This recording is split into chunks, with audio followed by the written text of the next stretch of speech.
is no greater feeling like coming back home. Let's get over to Price Mart and see if they really sell things cheap. Ladies and gentlemen, boys and girls, we're in Price Mart, Jamaica, where we're conducting some marketing research. And the research that we're doing is we're just basically checking to see how does buying your flat rate food box from Walmart, and like the extra large flat rate food box is like $2.30, right?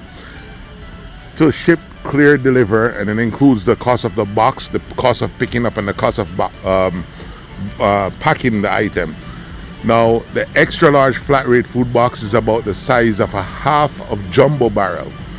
And we're comparing it to see whether buying the items at Walmart, buying the extra large, enough to fit an extra large flat rate food box at Walmart, if it's cheaper or more expensive than coming to Price Mart. And I'm telling you right now, the jury is in.